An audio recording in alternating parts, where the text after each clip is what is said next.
Do you believe you are a bad person or not? Have you never done anything wrong or been overwhelmed by dark thoughts? What am I aiming for with these questions? Today I want to discuss the concept of the shadow. Jung's idea of the shadow represents the darker aspects of a person, their potential for wrongdoing. Jung asserted that everyone harbors a monster within that leans towards malevolence. Interestingly though, Jung didn't advocate for people to deny their shadow. Instead, he believed that understanding and mastering one's shadow is crucial for achieving wholeness. Good does not become better by being exaggerated, but worse, and a small evil becomes a big one through being disregarded and repressed. The shadow is very much a part of human nature, and it is only at night that its outlines become clear. He argued that becoming a good person requires acknowledging one's own dark side. Recognizing your dark side is the most effective way to handle the darkness in others, he suggested. These notions were quite controversial during his time, as it was commonly believed that good and evil were completely separate and could never coexist. The prevailing thought was that a good person should have no trace of evil within them. However, a person unaware of their dark side cannot truly be good. They become naive. The difference between a good person and a naive person is often misunderstood. Being harmless and innocent does not equate to being good, it means being naive. A naive person cannot stand against evil. They are fragile and unfamiliar with their shadow, are vulnerable to attacks from those with ill intentions. In contrast, a good person, who understands and controls their shadow, possesses the strength to confront evil. They are not harmless. When fighting evil, they are unafraid to reveal their dark side. The character of Batman exemplifies someone who skillfully manages his shadow. Batman uses fear as a tool to combat criminals. And your fears. Face them. To conquer fear, you must become fear. You must bask in the fear of other men. Criminals derive their power from controlling people's fears. Batman aims to turn their own weapons against them.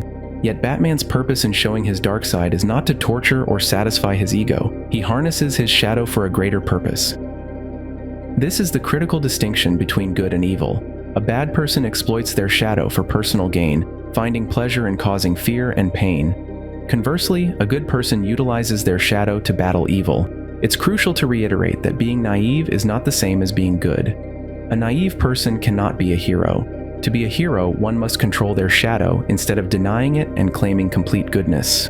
However, there's a significant concern. Becoming too familiar with one's shadow can also be problematic. Someone who fights monsters must be wary of becoming a monster themselves. As the saying goes, if you gaze long enough into an abyss, the abyss gazes back into you. Spending too much time in one's shadow can lead to being controlled by it rather than controlling it. Losing control over one's shadow is what makes a person bad. Anakin's story in the Star Wars saga is a perfect illustration of this.